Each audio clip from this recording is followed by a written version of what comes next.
আওয়ামী লীগের জ্যেষ্ঠ কেন্দ্রীয় নেতারা বলেছেন, দেশকে উন্নয়ন সমৃদ্ধির পথে নিয়ে যাওয়া, খাদ্যে স্বয়ংসম্পূর্ণতা অর্জন কিংবা রোহিঙ্গাদের মতো নিপীড়িত মানুষের পাশে দাঁড়ানোর কারণেই শেখ হাসিনা ও আওয়ামী লীগের উপর আস্থা রেখেছে দেশের মানুষ।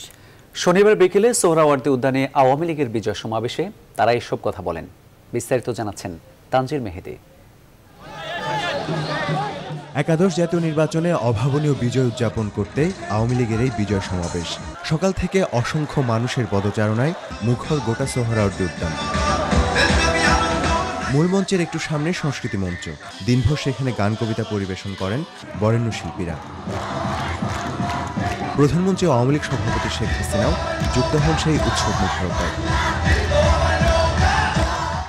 টানা তৃতীয় মেয়াদে ও চতুর্থবারের মতো প্রধানমন্ত্রী নির্বাচিত হওয়ায় শেখ হাসিনাকে সম্মান জানিয়ে শুভেচ্ছাপত্র পাঠ করেন দলের সাধারণ সম্পাদক ওবায়দুল কাদের।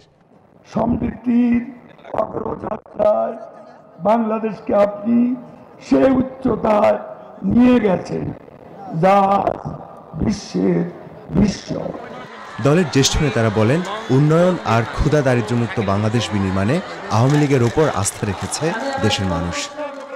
যারা নির্বাচনে হেরে গেছে, যারা লড়াইয়ের মাঠে খেলার মাঠে হেরে গেছে, যত কথাই বলুন না কেন, যারা হেরে যায় তারা কোনো মাথা উঁচু করে দাঁড়াতে পারে না। বাংলাদেশকে খাদ্যের স্বয়ংসম্পূর্ণ করার জন্য বাংলাদেশের মানুষ শেখ হাসিনাকে এই বিজয় উপহার দিয়েছে। একই সঙ্গে জঙ্গিবাদের বিরুদ্ধে মানবতার বিজয়, এই বিজয়কে ভূষিত করা যেতে পারে। নেতারা বলেন, উন্নয়ন অগ্রগতিতে বাংলাদেশ আজ বিশ্বের বিস্ময়।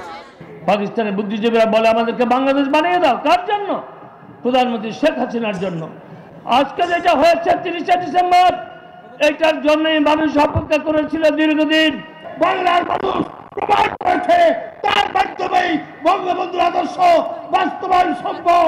বাংলার মানুষের অর্থনৈতিক মুক্তি সম্ভব। বাংলার মানুষ সুখে শান্তিতে এগিয়ে যাবে। আগামীতে জনগণের আস্থার প্রতিদান দিতে নিজ নিজ দায়িত্ব পালনে অঙ্গীকার করেন আওয়ামী লীগের কেন্দ্রীয় ও জ্যেষ্ঠ নেতারা।